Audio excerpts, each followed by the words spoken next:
스펙 제로, 정보 제로, 그야말로 취업 준비 제로인 취준생을 위한 취업정보쇼 취업을 취업을 부탁해. 안녕하세요. 안녕하세요. 네, 오늘도 취업의 문을 향해 힘차게 달려볼까요?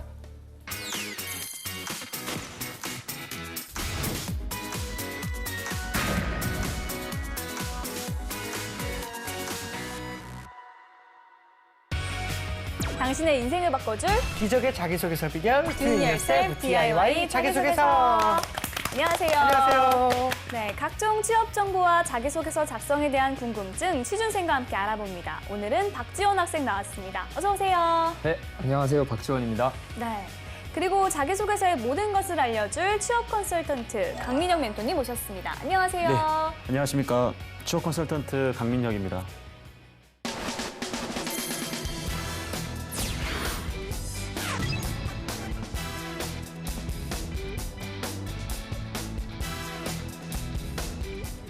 네, 오늘 자기소개서의 주인공은 어떤 분일까요? 오늘의 주인공 너를 보여줘. 네, 나왔습니다. 나왔습니다. 오늘은 ASML CS 엔지니어 지원자인데요. 네. 좀 많이 생소한 것 같습니다. 네. 그렇죠. 일단 어떤 회사인지 우리 선생님께서 설명 좀 부탁드릴게요. 네, 일단 여러분들은 뭐 반도체를 만드는 회사는 좀 친숙할 수 있을 겁니다. 네. 왜냐하면 삼성전자라든지 SK 하이닉스. 하이닉스가 있기 때문이죠. 오. 근데 이 반도체 산업에는 좀 세 가지 연관된 산업이 있는데 네. 반도체를 만들기 위한 소재 관련된 회사, 그리고 반도체 완성해서도 있겠지만 그 반도체를 만들려면 필요한 그런 장비를 만드는 회사도 필요하거든요. 이 ASML은 말 그대로 반도체 공정의 핵심 장비인 리소그래피를 만드는 이제 회사라고 좀 보시면 되겠습니다. 그러니까 한마디로 정리를 하면 외국계 반도체 회사네요. 그러네요. 네, 지원 학생의 경우 요즘 좀 뜻하지 않게 전공과 달리 반도체 회사에 대해서 많이 하게 되는 것 같은데 이러다가 반도체 전문가 될 것 같아요. 분명히 ASML 회사 관련된 자료도 조사를 했을 것 같은데 어떤가요? 일단 외국계 회사라는 것이 네. 지금까지 했던 회사들과는 조금 다른 느낌으로 다가왔고 네. 이게 찾아보니까 뭐 소위 말한 신의 직장이라고 불리는 뭐 오. 제니퍼 소프트, 페이스북 코리아 이런 것들과 함께 오. 순위에도 꼽히고 있고 네. 게다가 복지나 연봉도 뛰어난 편이고 또 4일 근무제더라고요. 네. 주 4일이요? 네, 대박이다. 그래서 굉장히 대학생들한테 인기가 많은 기업으로 성장하고 있는 걸로 알고 왜 신의 직장인지 알 것 같아요. 그러게요. 일단 주 주 4일만 4일? 들어도 파격적입니다. 맞습니다.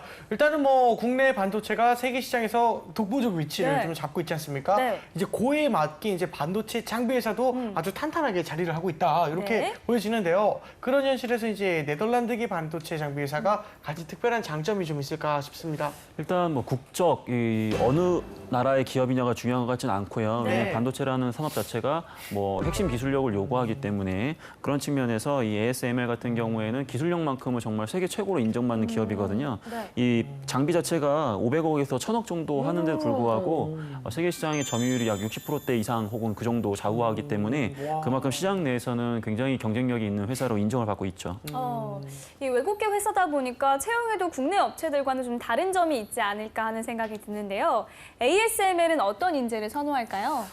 외국계 회사긴 하지만 산업의 네. 특징으로 봤을 때 열정과 책임감, 그리고 전문성, 그리고 변화를 추구하는 인재를 선호하고 있습니다. 네, 알겠습니다. 일단은 제일 중요한 게 외국계 기업은 자기소개서 양식이나 그런 게 딱히 존재하잖아요. 그래가지고 좀 어려워하는 경우가 많은데 네. 오늘 살펴볼 이 ASML도 역시나 그렇게 그 자기소개서 양식이 따로 있지 않다 이렇게 들었습니다. 네. 그렇다면 이제 자기소개서를 쓸 때 어떤 부분에 좀 중점을 둬서 써야 될까요? 아무래도 외국계 기업이기 때문에 인성적인 측면보다도 역량적인 측면으로 작성하시는 게 좋은 방법입니다. 네. 직무에 대한 이해는 굉장히 필수일 것 같고요. 그리고 아무래도 너무 이렇게 장황하게 쓰기보다도 간결 명확하게 구성함으로써 향후에 면접 때 좋은 소재로 쓸 수 있도록 해야 될 것 같고 마지막으로는 이 팀워크, 이 협업과 관련된 역량을 굉장히 중요시 여길 것 같기 때문에 그러한 부분들을 잘 녹여내시는 게 중요하다고 보여집니다. 네. 자, 그렇다면 오늘의 주인공이 관련 직무에 얼마나 적합한지 프로필부터 보도록 하겠습니다. 남성분이시고요. 네. 취미와 특기가 운동과 탁구라고 합니다. 네. 전공은 고분자공학, 학점은 3.5점이고요. 2018년 2월 졸업 예정이라고 하네요. 그렇죠. 어학 점수는 토익이 795점, 오픽이 IM2라고 합니다. 네. 대내외 활동으로는요, 한국나노기술원 나노스템에서 1년 6개월간, 그리고 옥수야학에서 6개월간, 그리고 GCTI 창의연구 공모전에 참여를 했다고 네. 하고요. 경력으로는 이녹스 첨단 소재 2개월간 일을 했다고 합니다. 예, 이 교육 봉사를 좀 다양하게 했습니다. 네. 일단 중요하게 경력이 짧지 않아서 굉장히 진정성 있게 느껴지겠다 이런 생각이 듭니다. 네, 저는 좀 경력이 눈에 띄었는데요. 네. 반도체 후공정 관련 기업에서 방학 동안 인턴을 한 것 같습니다. 네, 지원하는 직무가 반도체 전공정 관련인데 도움이 될까요? 네, 아무래도 반도체의 전체적인 이 밸류체인을 이해하고 있다는 것은 향후에도 업무에도 도움이 되기 때문에 이러한 경험들은 당연히 우리 지원자가 강조해야 될 내용이라고 보여집니다. 네, 알겠습니다. 이 지원 학생은 뭐 주인공의 프로필 보고서 특별히 인상에 남는 부분이 있었습니까? 저 같은 경우는 일단 뭐 대내 활동이나 경력 같은 부분은 과학 쪽, 반도체 쪽 이런 것이라서 네. 이런 걸 보았고, 근데 나머지는 뭐 취미, 특기, 학점, 자격증, 어학 점수 이런 것들은 그냥 무난한 공대생의 프로필이 아닌가라는 생각을 했습니다. 맞습니다. 알겠습니다. 멘토님은 오늘 지원자의 프로필 중 좀 어떤 점을 눈여겨보셨나요? 저 역시도 이 고분자 공학 전공자이기 때문에 어필할 수 있는 자격증이 많이 없거든요. 네. 게다가 뭐 이공계 학생이기 때문에 외부에서 다양한 대외 경험을 하기도 쉽지 않습니다. 네. 그런 측면을 봤을 때 핵심 경쟁력이라고 보여지는 것은 결국 학점인데 학점이 좀 평이하다라는 것이 조금 아쉽네요. 알겠습니다. 자, 그렇다면 지원자가 쓴 자기소개서 보면서 지원분에 적합한 인재인지 확인해 보겠습니다.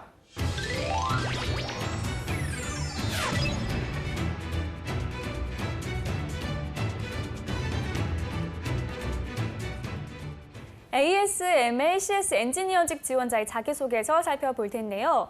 ASML의 경우 지정된 자기소개서 양식이 없기 때문에 지원자가 일반적인 내용을 바탕으로 작성을 했다는 점 미리 말씀을 드리겠습니다. 네. 자, 그럼 먼저 첫 번째 항목부터 살펴보도록 하겠습니다. 왜 ASML을 지원하는지. 네, 지원 동기에 대해서 먼저 쓰고 있습니다. 네. 외국계 회사의 경우에는 지원 동기 작성할 때 특별히 유의해야 될 점이 무엇이 있을까요? 아무래도 회사보다는 직무에 좀 더 초점을 맞춰야 될 것 같고요. 네.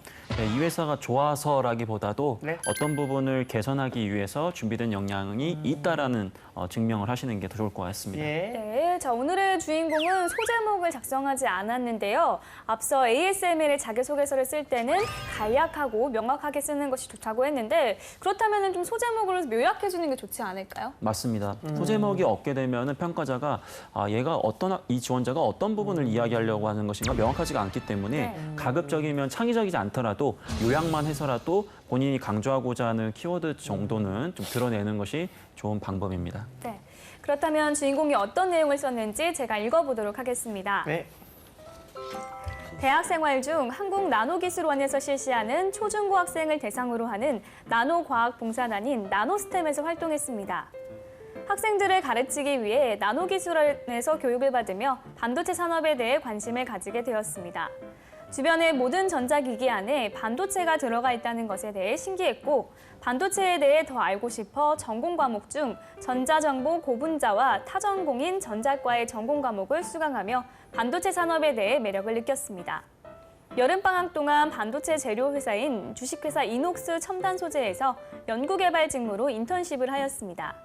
인턴십을 하며 공부했던 내용이 실제 산업에서 어떻게 활용되는지에 대해 느꼈고 공정 중 가장 많은 시간과 비용이 투자되는 리소그래피 공정에 대해 공부하였고 세미콘 코리아와 나노 코리아, 월드 IT쇼를 참관하며 최신 기술 동향을 견학하였습니다. 전공 과목에서 I라인, G라인에서 KRF, ARF와 이머전 방식으로 발전되어 오는 기술의 흐름을 보며 집적도를 올리기 위해 더 미세 패턴을 생성하기 위한 여러 가지 방법들을 공부하던 중 EUV에 대해 알게 되었고 유일한 EUV 방식을 가진 ASML을 알게 되었습니다. 봉사활동과 여름방학 동안의 인턴십을 하며 좀 더 좋은 결과를 내기 위해서는 사람과 사람과의 협동이 필수적인 것을 체험했고 누구와도 친하게 지낼 수 있다는 자신감을 얻게 되었습니다. 또한 공학을 전공하며 평소의 일상생활에서 사소한 문제 해결을 위해 원인과 해결 방안을 찾고 실행하여 해답을 찾는 과정을 좋아합니다. 그렇기 때문에 엔지니어적 가치관을 가지고 사람들과 협동하여 일하는 ASML의 CS 엔지니어에 지원하게 되었습니다. 저의 꿈은 반도체 리소그래피 장비의 전문가가 되는 것입니다. ASML이라는 훌륭한 배경에서 동료들과 협동하여 단계적인 목표를 세워 실천한다면 목표를 이루는 것도 어려운 일이 아닐 것이라고 생각합니다. 네. 봉사활동과 인턴십 경험을 소재로 했는데 반드시 ASML에 들어가야 되다는 그런 절실함은 드러났냐 이렇게 말씀을 하신다면 모르겠다라고 말씀드릴 것 같네요. 일단 우리 지원 학생은 어떻게 보십니까? 자기소개서 중에서 이제 ASML의 특징이 나타난 것이 EUV 방식을 써서 ASML에 들어가고 싶다라는 이 부분이 아쉬웠는데 네. 실제로 이 기술은 다른 업체들도 연구하고 있고 아, 2018년 초에 이제 그때부터 진행한다는 것으로 알고 있어서 이제 보다 ASML의 특징을 조금 더 살렸으면 어땠을까라는 생각을 했습니다. 정말 거의 반도체 전문가가 다 됐어요. 전문가예요, 네. 전문가. 예, 예. 네, ASML만이 가진 기술력이나 장점을 좀 더 부각했으면 어떨까 하는 생각도 좀 드는데요. 멘토님 어떻게 평가하시나요? 네, 저도 공감하고 있고요. 네. 기본적으로 왜 이 회사에 관심을 가졌냐, 물론 쓸 수는 있어요. 근데 그게 메인이 돼서는 안 되고요. 본인이 향후에 ASML이 추구하는 어떠한 발전 방향을 캐치하고 그러한 부분들을 좀 더 발전시켜 나가고 싶다. 같이 선배들하고 이제 그런 포부 위주로 이 글을 작성하시는 것이 좀 더 적극적으로 회사에 지원하는 동기가 될 수 있습니다. 네. 알겠습니다. 계속해서 자기소개서 다음 항목도 살펴보겠습니다. 네, 2번 성장 과정 플러스 가치관. 네. 멘토님들이 늘 성장 과정은 자신의 가치관이 드러나도록 쓰면 잘 쓰는 거라고 얘기를 하셨는데요. 그런 측면에서 항목을 잘 잡은 것이 아닐까라는 생각이 좀 듭니다. 어떻게 생각하시나요? 네, 뭐 이거는 뭐 성장 과정 플러스 가치관 뭐 이렇게 해서 강조를 하려고 하는 것 같은데 네. 기본적으로 인성도 보여주긴 해야 되거든요. 그래서 이런 부분도 충분히 쓸 수 있는 내용입니다. 알겠습니다. 그러면 내용이 어떤지 한번 제가 읽어보겠습니다. 학창 시절 중 운동을 좋아하며 친구들과 함께 운동하며 많은 시간을 보냈습니다. 운동을 통해 몸도 마음도 건강해졌고 즐거운 시간을 보낼 수 있었지만 아쉽게도 원하는 대학에 합격하지는 못했습니다. 그래서 재수를 하였지만 역시 목표하는 대학에 입학하지는 못하였고 1학년을 마치고 군대에 갔습니다. 그리고 전역을 하였고 높은 학력에 대한 갈망은 계속되었지만 지금 내가 할 수 있는 하고 싶었던 것들을 해보자고 생각하였습니다. 최종 목표를 정해놓은 것은 아니었지만 학생 신분에서 할 수 있는 것들은 차근차근 해보자고 생각하였고 대내활동 공모전, 명예회화 스터디, 인턴, 아르바이트, 여행까지 바쁜 나날을 보냈습니다. 이렇게 열심히 하다 보니 저는 사람들과 만나는 것과 새로운 것을 배우고 경험하는 일을 좋아하는 것을 알게 되었습니다. 후회 없는 대학 생활을 했다라고 말할 수 있도록 해준 가족, 지인들, 그리고 저를 성장하게 해준 동료들을 잊지 않고 치열하게 살아갈 것입니다. 열정적으로 살아온 삶의 시간을 통하여 제 꿈을 이루고 제 주변 사람들의 미소와 행복을 보는 것이 제가 원하는 삶입니다. 네. 결과적으로 현재 충실하자는 가치관을 이야기하고 싶은 것 같은데요. 사실 명확히 정리된 것은 아닙니다. 이 지원 학생은 자신의 가치관을 한두 문장으로 좀 정리할 수 있을까요? 네, 저 같은 경우는 하나의 습관이 다른 습관을 극복한다라는 가치관을 가지며 살고 있습니다. 예를 들어서 저는 원래 잠을 많이 자는 경우가 있었는데 운동을 이 시간에 하자라고 해서 한 1년 정도 해보니까 이게 운동을 안 하면 불안해서 잠을 못 잘 정도로 지금 그 정도에 이르렀거든요. 네, 그래서 가치관을 한 문장으로 정리한다는 것도 굉장히 중요한 것 같습니다. 근데 그 운동 재환 씨랑 같이 해주면 안 될까요? 제가 항상 새벽 6시에 운동을 하러 가는데 아, 그래요? 혹시 같이 가시죠? 아니 저는 그때 자요. 안 되겠네요. 안 아쉽습니다. 되겠네요. 네. 예, 알겠습니다. 치열하게 살아가겠다는 얘기를 좀 하고 있습니다. 근데 멘토님께서는 어떻게 생각하십니까? 일단은 우리 학생은 분명히 치열하게 삶을 살아왔을 거예요. 근데 그게 역시나 자기소개서 드러내는 게 쉬운 게 아닌데 새로운 것을 배우고 그 사람들과 만나는 것을 좋아한다라고 지금 후반부에 썼는데요. 네. 이 부분을 좀 더 앞부분에 쓰고 그 이후에 정말 어떻게 변화됐는지를 중심으로 써야 되지 네. 너무 앞부분에서 운동을 좋아하다 보니까 대학을 못 갔고 재수를 했는데 역시 또 목표를 못 했고 이런 부정적인 것들이 계속 연달아 나오는 것들이 조금 보기에는 조금 지양을 해야 되지 않겠나라는 생각이 좀 듭니다. 알겠습니다. ASML CS 엔지니어직 지원자의 자기소개서 살펴보고 있는데요. 여기서 잠깐 주인공의 자기소개서를 더 매력적으로 바꿔줄 문장 표현 살펴보겠습니다.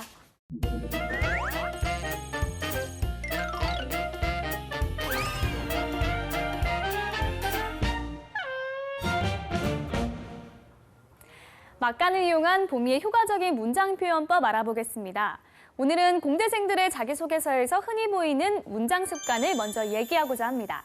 어떤 것인지 먼저 예문을 볼까요? 느꼈고 공부하였고 문장이 끊임없이 연결 어미로 이어지고 있습니다. 굳이 한 문장으로 쓸 이유가 없는데 이렇게 이어놓으면 문장은 전달력이 떨어집니다. 이 문장을 나눠봤습니다. 인턴십을 하며 공부했던 내용이 실제 산업에서 어떻게 활용되는지에 대해 느꼈습니다. 또 공정 중 가장 많은 시간과 비용이 투자되는 리소그래피 공정에 대해 공부함은 물론 세미콘 코리아와 나노 코리아, 월드 IT쇼를 참관하며 최신 기술 동향을 견학하였습니다. 뒤의 문장은 인턴십과 직접 관련이 없는 학습에 대한 내용이기 때문에 문장을 나눠주는 것이 좋습니다. 다음으로 주인공의 자소서에서 반복해서 나오는 띄어쓰기 오류를 살펴보겠습니다. 여기에서 수는 의존명사입니다. 그리고 의존명사는 띄어써야 하는데요. 그럼 의존명사에 대해 알아볼까요? 의존명사, 자립성이 없어 다른 명사에 기대 쓰는 명사로 띄어써야 합니다. 예를 들어 나도 할 수 있다. 먹은 만큼 먹어라. 네가 올 줄 알았다. 중고등학교 때 이미 배웠지만 막상 쓰려고 하면 어려운 것이 우리말의 띄어쓰기입니다. 자기소개서 쓰면서 복습하는 마음으로 다시 살펴보세요. 네, 보민 씨가 효과적인 문장 표현을 전해드렸고요. 계속해서 다음 항목 살펴보겠습니다. 네. 해당 직무 분야에 지원하게 된 이유, 플러스 선택한 직무에 본인이 적합하다고 판단하는 근거. 네, 직무 지원 동기와 역량에 대한 것을 쓰게 될 건데 무엇보다 이 직무에 대한 그런 이해가 좀 탄탄해야겠죠? 네, 뭐 제가 시간이 있다고 한다면 유일하게 꼭 읽어봐야 될 항목이라고 보여질 정도로 평가자에게 있어서 굉장히 좀 관심을 갖게 하는 질문이고요. 직무에 대한 이해 플러스 본인이 직무에 대해서 얼마나 이해도를 쌓기 위해서 노력했는지 그 부분을 강조해야 되겠습니다. 네. 그렇다면 주인공이 가진 직무 역량은 어느 정도인지 제가 한번 읽어보도록 하겠습니다. 좀 기니까 잘 집중해서 들어주세요. 네. 생산 업무를 지원하는 CS 엔지니어 직무를 수행하기 위해서는 사람과 사람을 연결해주는 우수한 소통 능력이 필수적이라고 생각합니다. 저는 다양한 경험과 타인과의 교류 능력을 얻기 위해 3학년 때부터 대외 활동 및 인턴 경험을 하였습니다. 한국나노기술원의 봉사단에서 일했던 저는 초중고 학생들을 대상으로 교육 스케줄링을 위해 학교, 연구원, 그리고 다른 대학교의 봉사단원들과 교류하였습니다. 봉사활동에 대해 회의감을 가지고 있던 학교 선생님들을 설득하여 승인서를 받고 고등학생들의 출입에 회의감을 가지고 있던 연구원들을 설득하고 다양한 학교의 봉사단원들의 스케줄링을 하였습니다. 그리고 더 나은 교육 환경을 위해 학생들에게 설문조사를 하여 담당자에게 제안을 제시하였습니다. 또한 여름방학 중의 인턴 경험은 회사 업무를 할 때 다른 사람들과의 협업이 매우 중요하다는 것을 깨닫게 해주었습니다. 이러한 경험들로 인한 저의 경쟁력은 다른 대부분의 지원자보다 조직 적응력과 조직원들과의 교류, 나아가서는 고객을 설득하는 능력이 뛰어날 것입니다. 또한 CS 엔지니어 직무는 장비 인스톨 및 공정 기술을 조건에 맞게 적용시켜야 하는 공학적 사고 능력을 기본적으로 갖추고 있어야 합니다. 저는 공학을 전공하며 다양한 공학적 지식을 쌓았습니다. 또한 공학 설계 과목을 통해 이를 실제로 적용시켜 보았고 일상생활에서 문제점이 생겼을 때 공학적 마인드로 문제를 해결하였습니다. 기숙사에 살던 룸메이트의 노트북 USB 포트가 작동하지 않았습니다. 원인을 파악하기 위해 어떤 일이 있었나 물어보니 지갑을 노트북 모니터에 던졌는데 그것이 아닐까 하고 말하였습니다. 그러나 노트북의 디스플레이 및 키보드는 작동하고 있었고 단순히 USB 포트만 작동하지 않았습니다. 충격이 가해진 부분이 정상 작동했기 때문에 물리적 충격이 원인은 아니라고 생각했고 소프트웨어나 먼지, 포트의 노후화 등이 문제라 생각하였고 차례대로 적용한 결과 드라이버 문제라는 것을 알게 되었고 문제를 해결하였습니다. 3학년 때 성균관 대학교에서 주관하는 GCTI 창의연구 공모전에 참여하여 대학생들과 함께 바이오차를 이용하여 당시 이슈가 되던 우레탄 트랙에 중금속을 제거하는 방안을 제시하였습니다. 이 과정에서 저는 주제를 선정하고 논문을 분석하여 적용할 수 있는 이론을 찾고 SEM과 BET를 통해 조건별로 생성된 바이오차의 물성을 분석하는 역할을 맡았습니다. 또한 어떤 조건을 주었을 때 바이오차의 흡착 능력이 높은지를 연구하였습니다. 대학교 2학년 때 창의적 공학 설계 수업에서 태양열로 가는 휠체어를 설계하였고 더 빠르게 하려는 남들과는 달리 어떻게 하면 더 안정적일지에 중점을 맞추어 설계하였습니다. 저는 모터 부분의 기어비를 어떻게 하면 안정과 동시에 효율을 잡을 수 있는지에 대한 부분을 맡았고 결국 A+라는 결과를 얻어냈습니다. 이러한 경험들은 문제 해결력을 배양하게 해주었을 뿐만 아니라 공부하고 조사한 지식이 어떻게 실제로 적용되는가를 체험할 수 있어 보람을 느꼈습니다. 이러한 보람을 ASML에서도 느끼고 싶습니다. 네. 다양한 경험과 학습 이력을 쓰고 있습니다. 네. 전문 지식이 중요한 분야라는 점에서는 강점이 될 수 있을 것 같아요. 네. 근데 너무 길고 장황한 점이 좀 마이너스가 되지 않을까 하는 우려도 있습니다. 우리 지원 학생은 어떻게 생각하시나요? 이게 1,500자 가량 되는 굉장히 긴 글이었는데 네. 이 직무에 맞게 총 5가지 경험으로 나누어서 작성을 했더라고요. 네. 그래서 저는 조금 길었지만 그래도 흥미롭게 읽은 항목이 아니었나 생각을 했습니다. 네, 앞서 ASML은 간략한 자기소개서를 선호한다고 했는데 너무 긴 것이 아닌가라는 생각이 들었습니다. 멘토님은 어떻게 보셨나요? 일단은 장문의 글에 비해서 네. 잘 읽힌다라는 게 또 우리 지원자의 장점인 것 같아요. 네. 그 이유는 뭐냐면 글쓰기 패턴 자체가 CS 엔지니어가 이런 역할을 하기 때문에 이런 역량이 필요하고 나는 이걸 갖고 있다. 이런 식의 패턴을 계속해서 반복적으로 보여주고 있기 때문에 나름 글의 그 논리성이 있다라고 보여지지만 네. 그럼에도 불구하고 네. 소제목을 통해서 단락을 구분하는 것은 기본 중에 기본이라고 보여집니다. 그리고 전반적으로 소재들은 다 괜찮은데 이 구체성이 뭐 선생님들을 설득하여 그리고 연구원들을 설득했다고 했는데 어떻게 설득했다라는 걸 보여줘야 소통 능력이 강조되거든요. 근데 네. 그 어떻게 부분이 좀 기술되지 않았다라는 점 그리고 좀 주의해야 될 점이 이러한 경험들로 인한 저의 경쟁력은 다른 대부분의 지원자보다 더 뛰어날 것이다라고 좀 기술했거든요. 본인이 뛰어나겠지만 그렇죠. 굳이 이제 다른 지원자들을 이렇게 비교할 필요는 굳이. 없다라고 보여집니다. 네, 알겠습니다. 자, 지금까지 ASML CS 엔지니어직 지원자의 자기소개서에 대한 멘토의 특급 처방전 전해드렸습니다.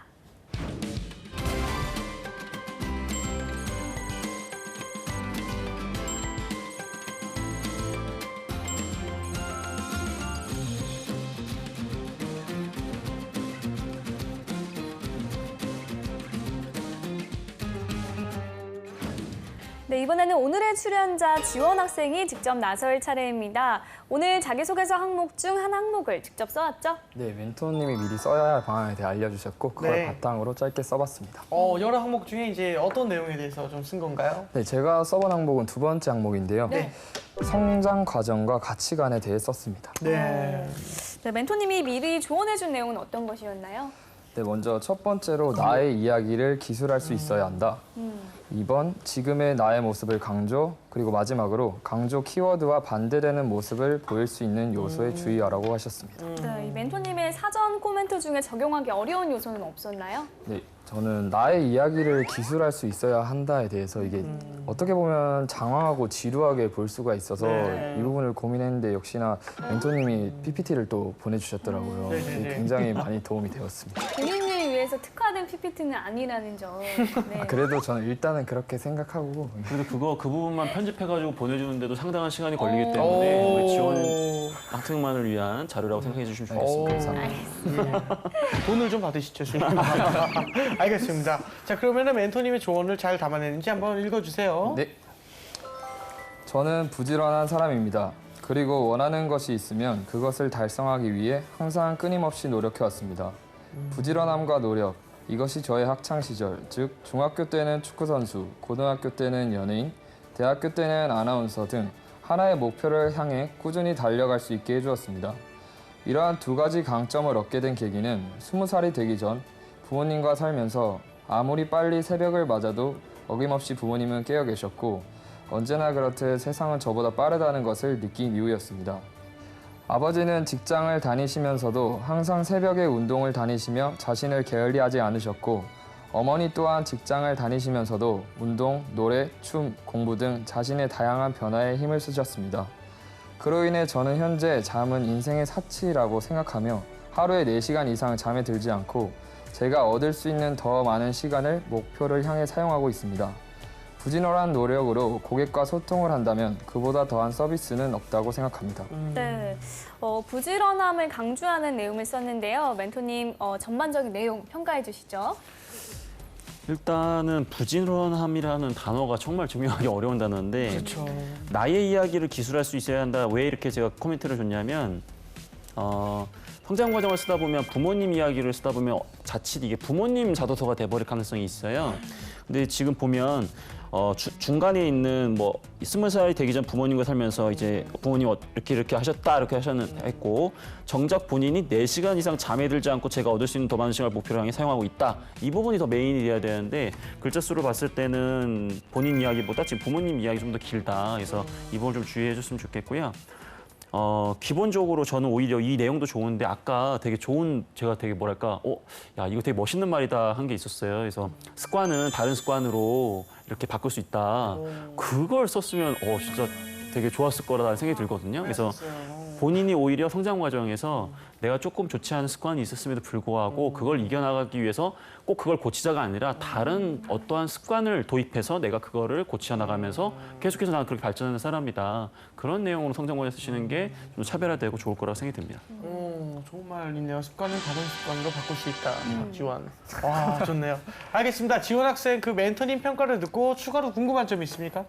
네, 보통 학생들이 가치관이나 뭐 좌우명 이런 것들을 한 가지만 가지고 있는 게 아니라 뭐 네. 자기 나름대로 여러 가지 가지고 있다고 생각하는데 여기에 기술을 할 때도 그러면 자기가 가지고 있는 그 가치를 딱 한 가지만 정해서 그거에 대해서만 써야 하는지 아니면 뭐 다양하게 작성해도 되는지 그거 싶어요. 일단 글자 수를 보시면 될 것 같아요. 500자가 제한이다라고 하면 한 가지를 갖고 쓰는 게 좋을 것 같고요.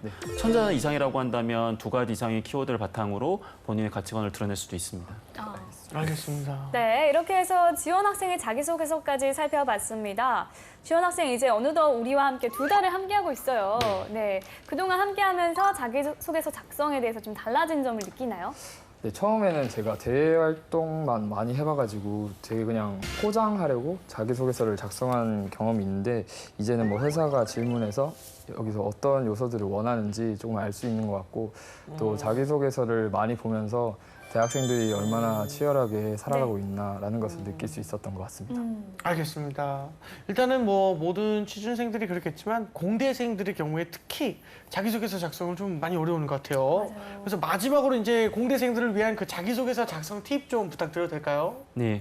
그 보통 스터디를 인문 상영기 학생들을 하다 보면 네. 그 인문 상영기 학생들의 그 화려한 글솜씨에 굉장히 위축될 때가 많은데 그렇죠. 그런 내용은 절대 중요하지 않습니다. 말 그대로 우리 이공계 학생들은 굉장히 좀 담백하게 글을 쓰는 특징이 있는데 오히려 그런 것들이 간결 명확하고 평가적으로 하여금 더 좋은 점수를 받는다는 걸 잊지 마시고요. 너무 인문 상영기 학생을 따라갈 필요 없다. 자기만의 글쓰기 방법을 좀 했으면 좋겠고 그리고 전공에 대한 두려움을 좀 버리시고 본인이 최고는 아니지만 그래도 그 부분을 이해하기 위해서 많은 노력을 하고 있다.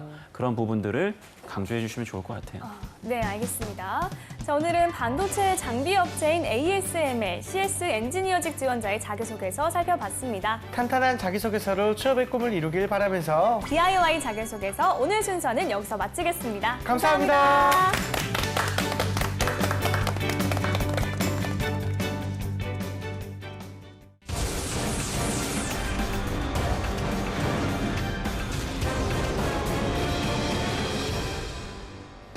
본격 취준생 토론 배틀 쇼! 취준생들이 알고 싶어하는 진짜 이야기를 들려드립니다. 취업에 관한 고정관념과 편견을 완전히 깨드리겠습니다. 준, 땀. 안녕하세요. 안녕하세요. 네, 오늘도 취준진담 함께해 주실 정철상 교수님과 오늘 새로 인사드립니다. 유정석 대표님 나와주셨습니다. 어서 오세요. 안녕하세요. 안녕하세요. 자, 네. 그리고 서울대학교 토론 동아리 다담의 학생분들 자리했습니다. 언제나 차분한 토론을 보여주는 정성백 학생과 대표 지성인 최하은 학생 자리했습니다. 어서 오세요. 반갑습니다. 안녕하세요. 안녕하세요. 네. 네. 재환 씨는 살아오면서 본인이 불행하다고 느낀 적 있나요? 지금 어떻게 보면 제가 이렇게 된 게 너무너무 행복한 일인데요. 네. 저도 솔직히 속상한 일이 하나 있었습니다. 뭐냐면 재작년쯤에 걸린 성대결절이었어요. 아. 예, 노래를 하는 사람으로서 어떻게 보면 모든 걸 잃은 것과 같은 느낌이었는데 네. 아직도 낫고 있지는 않지만 완벽히 나은 건 아니지만 점점 낫고 있어서 조금 이래도 마음을 찾아가고 있는 것 같습니다. 혹시 보미 씨는요?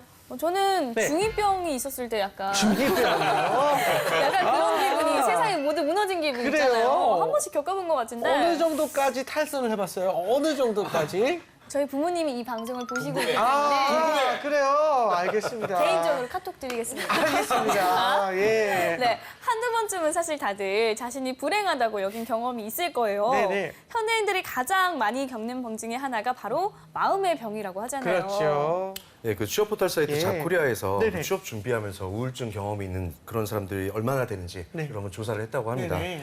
근데 무려 95.4%, 거의 뭐 다죠. 95.4%가 그렇다고 대답을 했는데 네. 사실 더 심각한 부분이 있어요. 아유. 이 사람들이 실제 생활에 그 부분이 영향을 많이 미친다라는 거죠. 그래서 그런 친구들이 약 87.1%가 그렇게 실제로 상당히 많이 영향을 미친다고 하고 있고 또 저 역시도 이런 취업 현장에서 학생들을 가르치고 같이 이렇게 활동하라고 있는데 실제 이제 지금 이제 10월, 11월 되면은 서류가 계속해서 떨어지잖아요. 그러면은 자꾸 다른 사람하고 비교가 되는 거예요. 네. 그러니까 멘붕 오고 광탈하고 하면서 잠수 타고 행방불명 돼갖고 부모님이 연락이 오고 네. 실제로 그런 경우도 있었습니다. 이게 이제 보통 그런 게 있지 않습니까? 우울감이 찾아오면 좀 아무것도 하기 싫어져요. 또 네. 반대로 해석을 하면요. 내가 요즘 굉장히 나태로워졌다. 되게 귀찮음이 심해졌다라고 네. 생각하면 그 우울증의 초기 증세랍니다. 네네. 저도 들은 얘기예요. 근데 그런 것 때문에 그런지 이 우울증이 정말 심각한 문제가 아닐 수가 없다. 이렇게 좀 생각이 드네요. 네. 네. 그래서 우울증을 극복하는 것도 취준생들의 하나의 과제처럼 느껴지는데요. 취준생을 우울하게 만드는 것은 대체 무엇인지 적을 알아야 이길 수 있잖아요. 우울증 유발자를 핫 키워드를 통해서 알아보도록 하겠습니다. 자, 먼저 첫 번째 키워드 공개해 주세요. 취준생 우울증의 원인 첫 번째 부모. 설마. 부모님이 우울증. 우울증에 유발하는 되게 원인. 슬픈 그렇다면 되게 슬픈데요. 네. 이걸 준비한 사람의 지금 정신 상태가 더 궁금한. 과연 첫 누가 번째 키워드 하은 학생이 준비했어요. 학생이요? 아니 왜요? 아니, 오히려 우울증 치료제일 수도 있지 않을까. 그렇죠. 아니 근데 그런 게 아니면 우리 옆집에 네. 누구는 뭐 어디 붙었다더라, 뭐 앞집에 누구 딸내미는 뭘 잘 한다더라, 됐더라. 뭐 이런 거 얘기 들으면 사실 상대적 박탈감도 그쵸. 좀뭐 스트레스를 받을 수도 있을 것 같다는 생각이 드는데 맞아요. 과연 어떤 건지 궁금합니다. 자 이제 잘 말해야 돼요. 네, 저도 치료제라고 답을 하고 싶었지만 안타깝게 많은 학생들이 예. 부모님 때문에 우울하다라고 네. 얘기를 한다고 합니다. 그래서 인크루트가 구직과 관련해서 가장 스트레스를 많이 주는 사람이 누구냐라고 물었더니 부모님이 36.5%로 1위를 차지했습니다. 그러니까 취준생의 부모님 참 고마운 존재이기도 하지만 네. 관심이 한편으로는 많은데. 네, 마음의 짐이기도 하죠. 그쵸. 아까 보미 씨께서 말씀하신 것처럼 넌 언제 취업하냐, 옆집 누구는 누구네 집 아들은 취업했는데 넌 언제 하냐 이렇게 꾸지람을 주는 경우가 첫 번째 이유고요. 그 두 번째로는 오히려 자식이 상처 입을까 봐 이렇게 막 조심해 하시는 부모님을 보면 그게 또 마음의 짐이 미안해지고. 미안해지고 짐이 된다고 합니다. 그래서 취준생 입장에서는 참 그게 더 아프고 우울해지는 부분인 것 같아요. 네. 그리고 대부분의 취준생들이 부모님께 뭐 책값, 학원비, 용돈을 받으며 생활을 하는데요. 사실 용돈을 드려야 할 나이인데 용돈을 받다 보니까 부담이 생기고 스트레스가 되고 그게 또 우울증이 되는 것 같습니다. 아이고야, 이 뭐 부모님께서는 정말 관심의 표현이지 않습니까? 네. 어떻게 해야 될지 모르겠는데 이 두 학생도 어떻게 보면 취준생인데 어떤 사례가 좀 공감이 좀 가나요? 얼마 전에 사실 졸업식이었거든요. 네. 하반기 아이고. 졸업식이었는데 그래서 네네. 친구들이 많이 모였어요. 그래서 술자리에서 얘기를 하는데 네네. 부모님 용돈 얼마 드린다 이런 얘기가 나온 거예요. 그래서 각자 얼마 드린다고 하는데 저는 받아서 생활을 하니까 그 사이에서 약간 되게 죄송스럽기도 하고 그랬던 것 같아요. 취업은요 오래 준비할수록 더 좋은 데 갑니다. 감사합니다. 걱정하지 마시고요. 또 꽃이 계절마다 피는 곳이 따로 있지 않습니까? 예, 조금 있으면 필 겁니다. 겨울에 피는 꽃일 것 같아요. 감사합니다. 무당이거든요. 그래서 무당은 아닌데 어쨌든 네. 잘 될 거예요, 우리 정성배 학생은. 네. 부모님들도 참 마음이 답답하면서 안타까우시겠죠. 그래서 은연중에 이렇게 표현을 하게 되는 게 아닐까 싶어요. 어떤 네. 부모님들 보니까 취업 설명회라든지 취업 컨설팅 현장까지 부모님이 와서 노트를 하시는 분들이 있어요. 저도 봤어요. 네, 그러니까 제가 봐도 그건 진짜 좀 과잉이거든요. 그럼 그만큼 그 자제분들은 더 스트레스를 많이 받죠. 그래서 먼저 취업 준비생들은 부모님한테 취업 준비를 딱 시작하면서부터 부모님을 먼저 안심시켜 드리세요. 안심시켜 드리고 부모님이 기다려 주시는 게 저한테는 가장 큰 힘입니다. 잘 지켜봐 주십시오라고 얘기를 하시고 또 뭐 하나 팁을 드리자면 절대 친척 모임 가지 마세요. 여러분들 가면 좋을 거 하나도 없습니다. 아이 그래도 친척 모임에 가야죠. 추억 대고 가는 게 낫습니다. 알겠습니다. 우리 취준생들도 굉장히 노력하고 있을 거예요. 네. 부모님들이 조금만 믿고 기다려주시면 좋은 결과를 보여드릴 겁니다. 네. 자, 그럼 두 번째 키워드 공개해주세요. 취준생 우울증의 원인. 두 번째 키워드. 네. 추석. 추석. 벌써부터. 이거 아까 부모님 가족들 만나지 말았는데 가장 많이 만나는 자리가 추석 그렇죠. 명절이 아닐까요? 네. 대충 뭐 우리 모두 감은 잡고 있는 그쵸. 주제인 것 같아요. 바로 설명 한번 들어볼까요, 네, 그냥? 대표님 설명해 주시죠. 네, 솔직히 뭐 얼마 전 추석 때 여러분들이 과연 가족들을 얼마큼 만났을지 저 친척분들을 만났을지 잘 모르겠고요.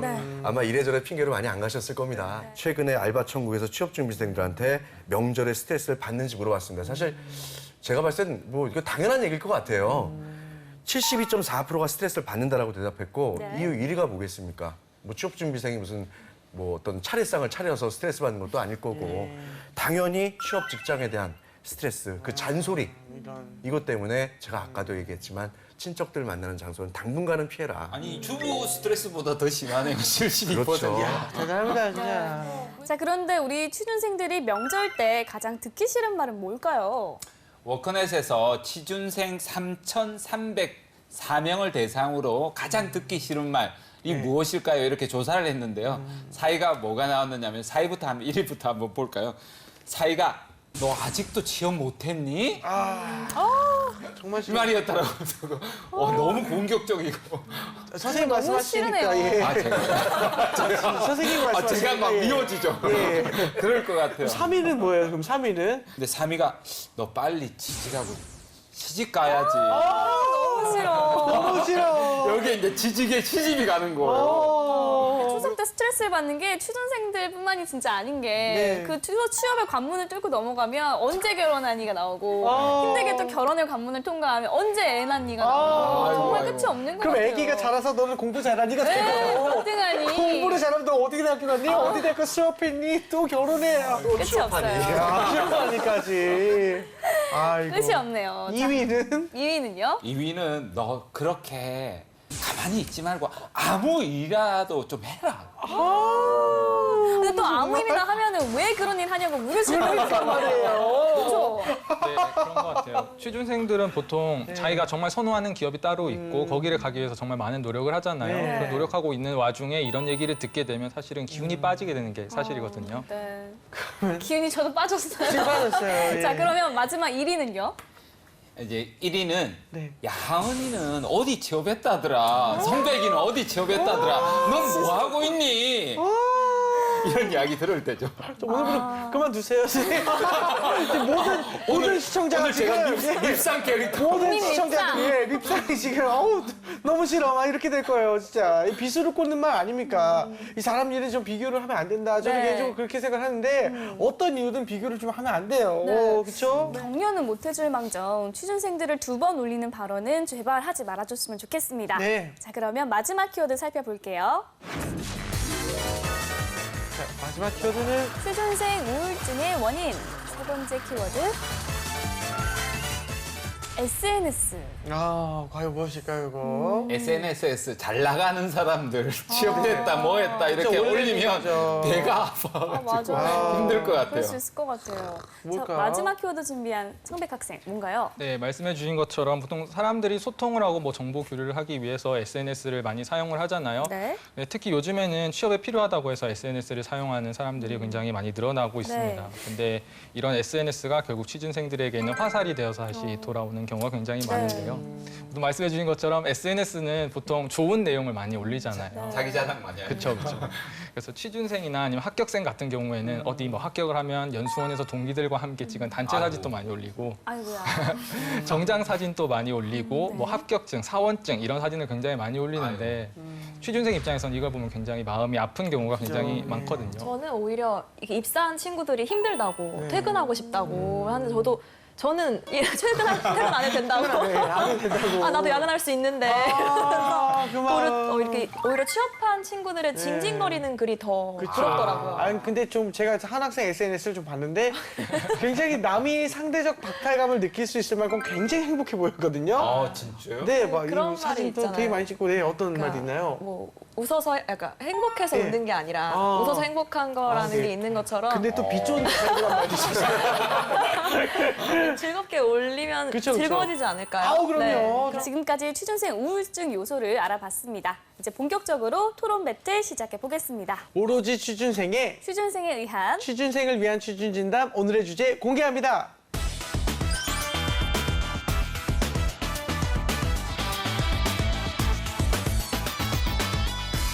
네, 오늘의 취준진담 주제는요. 최종 면접에서 또 떨어진 나. 한 번 더 채찍질 대 재충전의 시간입니다. 네, 일단은 우리 제작진 앞으로 사연이 도착했는데요. 어떤 사연인지 들어볼까요? 네. 2년 동안 취업을 위해 열심히 달려온 27세 취준생입니다. 오늘은 2년 동안 4번이나 지원한 기업이 최종 발표가 나는 날인데요. 와, 두근두근. 이번엔 제발 클릭. 재현아, 왜 이렇게 기운이 없어? 나 또 떨어졌어. 어떻게 한 기업에서 4번이나 날 거절할 수 있을까? 괜찮아, 토닥토닥. 5번째에 다시 도전하면 되지. 아닌 것 같아. 나 다음 공채는 좀 포기하고 잠시 쉬어야겠어. 뭐? 야, 우리 나이가 몇 살인데 지금 쉬면 영원히 쉬어. 아, 근데 나 스트레스 때문에 머리도 너무 빠지고, 그리고 또 이거 뭐라? 이거 봐, 안 빠졌거든요. 이거 봐, 한 움큼 빠지잖아. 그리고 과민성 대장증후군 때문에 시도 때도 없이 화장실도 가야 되고 어려워. 근데 치료할 수 있는 길은 오직 취업뿐이야. 취업을 해야 스트레스도 사라지고 탈모에 과민성 대장 증후군도 해결돼. 근데 요즘 너무 우울해서 잠도 매일 설쳤더니 책을 아이고. 봐도 글자가 하나도 안 들어오고 자소서도 못 쓰겠어. 머리가 멍해서. 얘가 마음 약한 소리 하고 있네. 지금 너에게 필요한 건 의지. 취업을 하겠다는 의지야. 계속 끊임없이 달려. 근데 취업도 일단 내가 살고 봐야 되는 거 아닐까? 살려면 취업을 해야 해. 앞만 보면 취업을 향해 달리다 보면 모든 게 해결되는 날이 올 거야. 조금만 버티고 힘내. 아, 계속되고 이렇게 탈락에 아무것도 할 수 없을 만큼 무기력한 요즘에 저 이대로 취업에 계속 도전해도 되는 걸까요?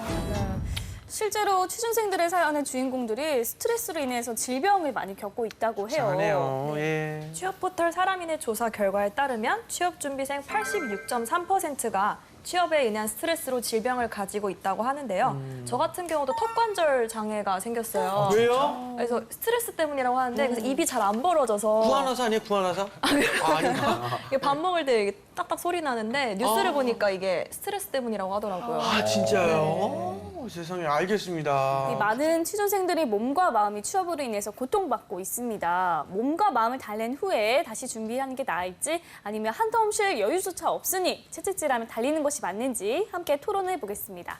자, 먼저 성백 학생부터 1분 발언 시작해 주세요. 네, 계속 달리다 팀 1분 발언 시작하도록 하겠습니다.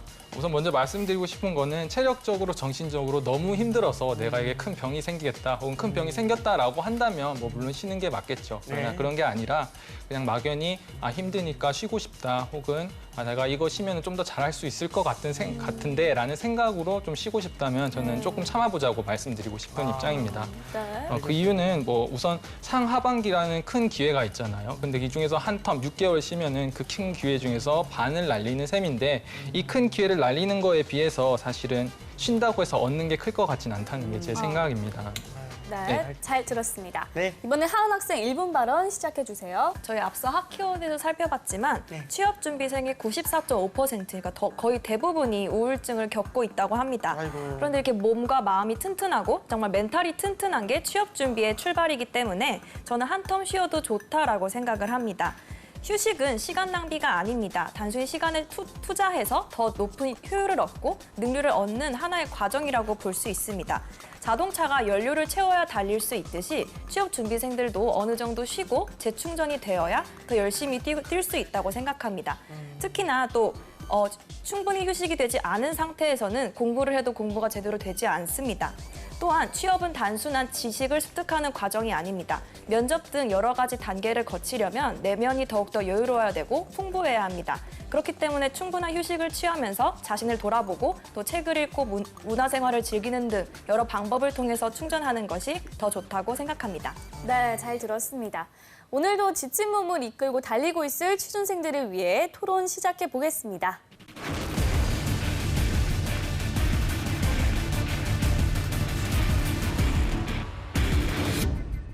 네, 성백 학생부터 시작해 주세요.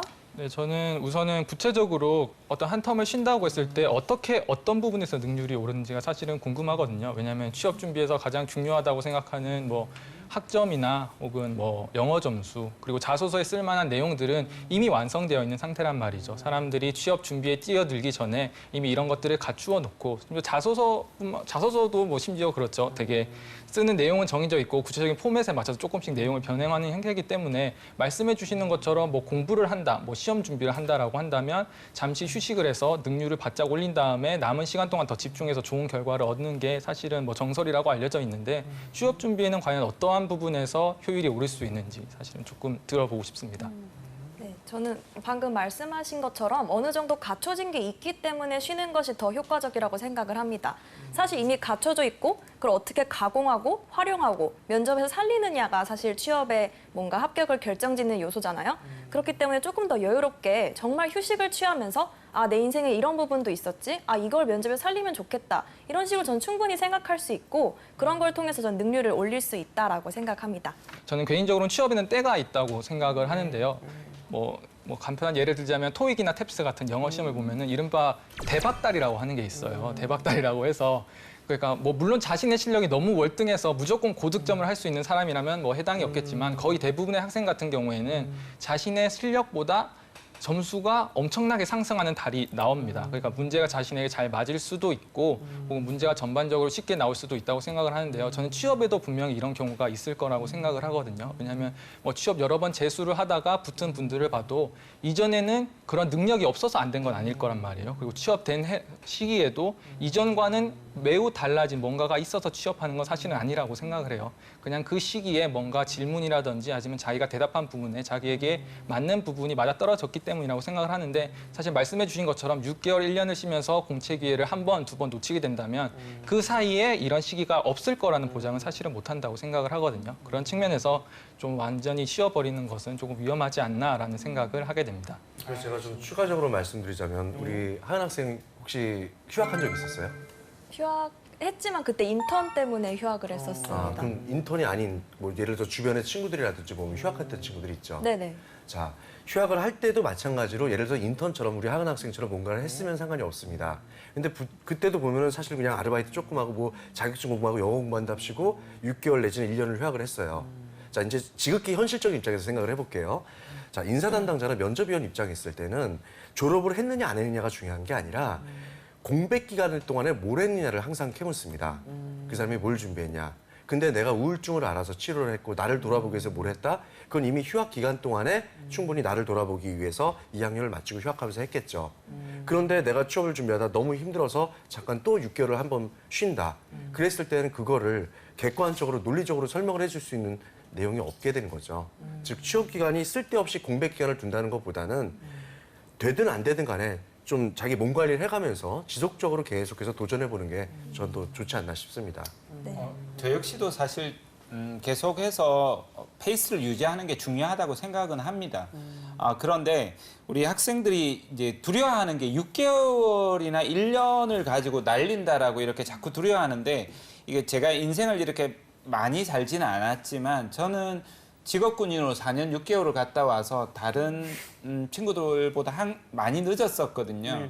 그런데 1년 정도는 정말 긴 시간이 전혀 아니었고 페이스를 나중에 조금 느리지만 지치지 않고 그다음에 또 달릴 힘이 생기니까 나아갈 길이 있는데 그게 갈등하다가 뭘 못했는데 라는 이런 것 때문에 나중에 보면 정작 졸업해가지고 달리기를 멈추고 있는 학생들이 한 번도 쉬지 않았던 학생들이 그런 경우가 오히려 종종 보여서 안타까움이 저는 보였었습니다. 저 그런 측면에서 말씀을 드리면 방금 뭐 쉬면 안 된다는 마음을 사실 많이 가진다고 했잖아요. 근데 전 사실 이런 마음을 품은 상태로 쉬게 된다면 과연 마음 편히 쉴 수 있을까라는 생각이 사실 굉장히 많이 든단 말이에요.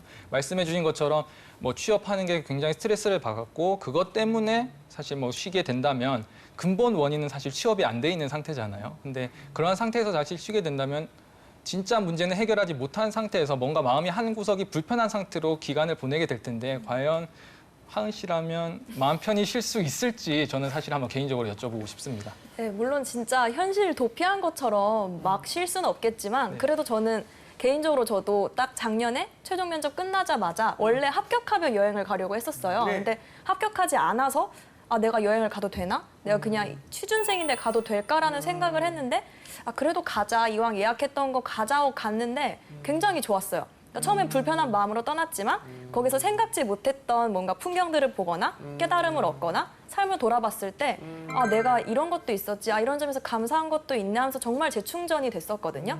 그런 점에서 아, 내가 이렇게 이런 상태로 쉬면 안 될 거라고 생각을 했지만 막상 쉬어보면 정말 채워지는 부분이 저는 있다라고 생각을 합니다. 저 역시도 사실은 보면은 삼성전자에서 나와서 한 15년 근무했던 삼성이라는 데를 떠나 나와서 제가 이제 창업을 하면서 업무를 쭉 할 때 굉장히 불안했었어요. 나름 딱 3개월만 어디 해외를 갔다 오자 이런 생각을 했었지만 결국에 안 돼요. 왜? 당장 불안하니까. 어디 소속이 돼 있다면 보름이 됐던 한 달이 됐던 휴가를 갔다 올 수가 있겠죠. 자, 이거는 지금 취업 준비생 기준으로 봤을 때 현실의 벽에 부딪힐 수밖에 없는 거고 여러분들이 쉬고 있는 타임 때에는 여러분들 후배나 동기들이 계속해서 올라갈 수밖에 없어요. 여러분들은 정체돼 있고 그 자리 그대로 있다고 나를 다시 한번 되돌아보고 쉰다고 하지만 그 사이에 후배들은 인적성 한 문제라도 더 풀고 있고 직무에 대해서 한 번 더 파고 있고 직무 관련된 경험 더 쌓고 있어요. 그러면 한 텀이 쉬었을 때 그 다음 시즌에 갔을 때는 나는 그대로 있지만 결과적으로는 밀려있다는 얘기가 되는 거죠. 정말 잘 쉬었을 때 쉬는 것의 이상적인 모습을 계속 얘기해주고 계신다는 느낌이 사실은 굉장히 많이 들었어요. 말씀해 주신 정철상 교수님 사례나 네. 혹은 훌륭하신 분들 사례처럼 네. 굉장히 뭐 쉬는 걸 통해서 신선한 자극을 받아서 좀 더 효율성이 올라간다면 좋겠지만 사실 저희 같은 취준생들 입장에서는 이게 현실 도피나 아니면 잠깐 상황을 회피하는 용도로 쓸 확률이 사실은 굉장히 높다고 생각을 하거든요. 그리고 저 같은 경우를 봐도 약간 정말 쉬고 싶을 때 스스로 깊게 생각을 해보면 내가 정말 휴식이 필요해서 쉬고 싶은 건지 아니면 이 상황을 모면하고 싶어서 쉬는 건지 가만히 생각을 해보면 사실 후자가 굉장히 많다는 말이에요. 그래서 우리가 이런 식으로 한 번씩 두 번씩 쉬는 것들을 용납하다 보면 좀 더 몸이 풀리고 나른해져서 결국엔 좀 더 안 좋은 결과가 생기지 않을까라는 생각은 좀 많이 드는 것 같습니다. 알겠습니다. 두 팀의 이야기 잘 들었습니다. 자, 그럼 지금부터는 토론으로는 절대 알아낼 수 없는 진실을 들어보는 시간 갖겠습니다. 그동안 인사 담당자들이 취준생들에게 절대 알려주지 않았던 진실을 낱낱이 파헤쳐 보겠습니다.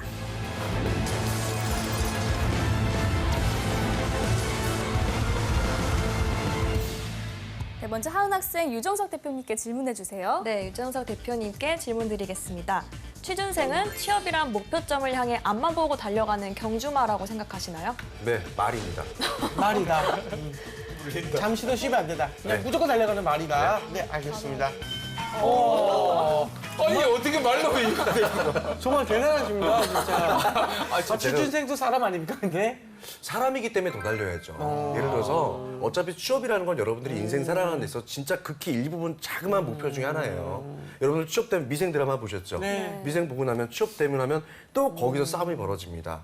또 거기서 목표라는 게 생기고 업무 목표가 떨어지고 네. 매출 목표가 떨어지고 네. 달성 못하면 또 스트레스 받아요. 그죠? 알겠습니다. 계속해서 그렇게 나가기 때문에 결국에는 달리는 경주마 중에서 하나의 트랙을 넘는 거라고 저는 생각을 합니다. 예, 네, 알겠습니다. 자, 네. 이번엔 성백 학생 정철상 교수님께 질문해 주세요. 네, 질문 드리겠습니다. 취준생이 반년을 쉰다고 결정했을 때 취업 걱정을 하나도 하지 않고 편하게 쉬는 게 가능할까요? 그건 어렵죠. 그건 어렵다. 솔직하게 대답해 주셨네요. 네. 울리지 않을 것 같습니다. 네, 솔직하셨으니까. 편하군요. 아니, 네. 분명히 편할 것 같은데. 근데 아무래도 우리 학생들이 쉰다라면 심리적으로 분명히 부담이 있을 것 같아요. 심리적으로 부담이 있을 것 같은데 한번 정말 계속해서 쉬는 건 아니겠지만 정말 한 달 정도 또는 보름 정도는 한번 아무것도 안 하고 내려서 자신에 대한 과거와 현재와 미래를 한번 생각해 볼 필요는 분명히 있다고 생각합니다. 네, 하은 학생 두 번째 질문 해주세요. 네, 두 번째 질문 드리겠습니다. 몸과 마음이 피폐해진 채로 들어온 신입사원, 과연 회사에서 일을 잘할 수 있을까요? 네, 충분히 잘할 수 있습니다. 말이니까. 어딘가에선 달렸어. 이렇게 단호하게 이 정도면 왜 멘탈이 궁금합니다. 여태까지 이 기계가 잘못된 게 아니었네요. 좀 예. 의심스러운 기획인데. 제가 인사부서에 있을 때 채용 담당할 때도 그랬고요. 네. 또 제가 직접 마케팅 부서에서 신입사원 받을 때도 그랬고 아, 예. 어차피 그 친구들이 삼성 들어올 땐 굉장히 노력해서 들어왔었을 거예요. 네. 물론 힘들죠. 근데 어차피 들어왔으면 또 다른 새로운 세상이 펼쳐지거든요. 그럼 그 사람들은 그동안 힘들었던 것보다 새로운 세상에 대한 기대감이 더 커지는 거죠. 만일 그것 때문에 일을 못한다 할 정도가 되면은 나중에 일하다가 업무가 더 힘들어지면 그 사람들은 또 탈모 생기고 또 힘들어서 약 먹어야겠죠. 그런 사람들이라면 처음부터 입사가 어렵겠죠. 아하, 알겠습니다. 알겠습니다. 오늘은 심신이 지친 취준생들이 어떤 선택을 하는 게 좋을지 이야기 나눠봤습니다. 이제 마지막으로 최후 발언 들어볼게요. 성백 학생부터 해주세요. 네, 최후 발언 시작하겠습니다. 굉장히 다양한 얘기를 했는데요. 잠시 쉬는 것 때문에 포기해야 되는 것들에 대해서도 얘기를 했고, 아니면 좀 더 본질적으로 이게 정말 효율성이 있겠느냐에 대한 이야기도 나눴던 것 같습니다. 저는 가장 중요한 건 사실 취준생 여러분들이 지금 가장 힘들다는 건 저부터도 가장 절감을 하고 있다고 생각을 해요. 그래서 쉬고 싶은 마음이 드는 것은 저도 이해를 하는데, 가장 중요하게 생각해야 되는 건 본인이 잘 판단하는 거라고 생각을 합니다. 정말 휴식이 필요해서 내가 효율성을 올리기 위해서 지금 쉬겠다고 생각을 하는 건지, 아니면 지금 이 상황을 벗어나기 위해서 쉬고 싶다는 마음이 강하게 드는 건지 잘 판단하는 게 중요하다고 생각을 합니다. 그런 측면에서 저는 조금 더 집중을 하고 마음을 다잡아서 한 번 더 도전을 하는 게 궁극적으로 나중을 봤을 때 조금 더 좋은 선택이라고 생각을 합니다. 네, 하은 학생 최후 발언 해주세요. 네, 한 텀 쉬어도 좋다 팀 최후 발언 시작하겠습니다. 일만 알고 휴식을 모르는 사람은 브레이크가 없는 자동차처럼 위험하다. 이런 말이 있다라고 합니다. 취업은 단거리 달리기 과정이 아닙니다. 장거리 마라톤과 같습니다. 휴식은 더 힘차게, 더 건강하게 뛰어갈 수 있는 힘을 공급해줍니다. 마음의 여유를 갖고 취준생들이 준비할 필요가 있습니다. 물론 맘 놓고 쉬기도 힘든 것이 우리의 현실입니다. 하지만 한 번쯤은 다 잊고 정말 진정한 휴식, 진정한 나를 찾는 시간을 가져보는 것도 좋다고 생각합니다. 예, 잘 들었습니다. 불확실한 미래를 향해서 달려가고 있는 우리 취준생들 아마 어떤 말로도 위로가 안 될 텐데 기다리는 말, 이렇게 믿어주는 마음이 좀 더 필요할 것 같습니다. 네, 넓은 세상으로 가는 길이 한 가지만 있는 건 아니라고 생각합니다. 여러 길이 있으니까요. 자신의 길이 맞는 건지 틀린 건지 고민하지 마시고 자신의 선택대로 나아가길 바랍니다. 지금까지 취준진담 함께했습니다. 오늘 자리해 주셔서 감사합니다. 감사합니다. 네, 감사합니다. 수고했습니다.